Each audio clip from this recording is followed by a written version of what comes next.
brought to you by Silver Pumps.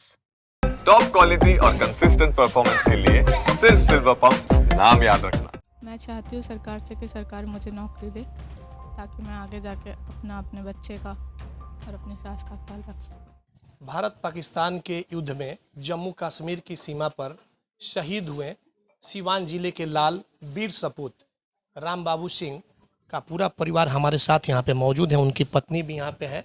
हालांकि इस समय का वक्त बहुत दुखदाई है, लेकिन इसके बावजूद हम इनसे बात करने का प्रयास करेंगे कि आखिर ये लोग भारत सरकार से क्या चाहते हैं, कैसे घटना घटी, किस तरीके से इनको जानकारी मिली। तो आप उनकी पत्नी हैं राम बाबू जी, जो देश के लिए, हमारी और तमाम लोगों की रक्षा के लिए शहीद हो गए। क्या कहेंगे, कैसे क्या कुछ? 12 मई को 10 साढ़े 10 बजे के करीब हमारी बात हुई थी। उसके बाद फिर कॉल आया था मेरे पास, तो फिर उसके बाद मैंने वो डिक्लाइन कर दिया था कॉल। उसके बाद फिर भैया के पास फ़ोन आया था, तब पता चला ऐसा ऐसा बात। क्या लग रहा है? दुख भरा तो माहौल है ही, लेकिन क्या कितना गर्व है आप? गर्व बहुत है, बहुत ज़्यादा गर्व है कि मेरे पति शहीद हुए देश के लिए। और क्या आप पूछना चाहते हैं बताइए। आप भी एनसीसी की शायद स्टूडेंट रही हैं कि आप देश की सेवा करना चाह रही हैं, जिस तरीके से जो जानकारी मिल रही है। हाँ, मैं एनसीसी सी सर्टिफिकेट होल्डर हूँ और मैं दिल्ली रिटर्न भी, और मैं स्पोर्ट्स में भी थी।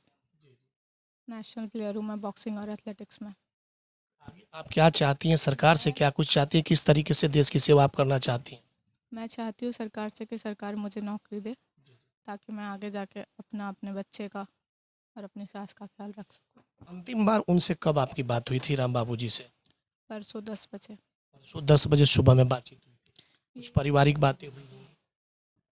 हाँ, मैंने उनको फ़ोन किया था रिचार्ज के लिए, मम्मी का ही रिचार्ज करवाना था। उसके बाद फिर 12 बजे मेरे नंदोई से बात हुई थी, उनका कुछ बात था तो उन्होंने थोड़ा बात किया। फिर उन्होंने मुझे फ़ोन किया कि भैया फ़ोन नहीं उठा रहा है।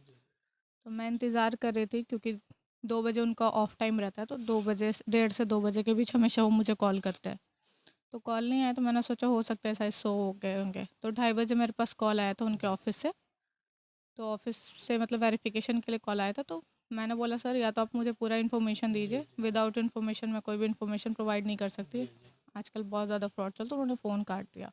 फिर उन्होंने भैया को फ़ोन किया था, तब मुझे पता चला। आप सरकार से क्या चाहती हैं? जिस तरीके से पाकिस्तान के द्वारा जो कायराना जो हमला हुआ और उसमें शहीद हो गए, कि किस तरीके से जवाब देना चाहिए?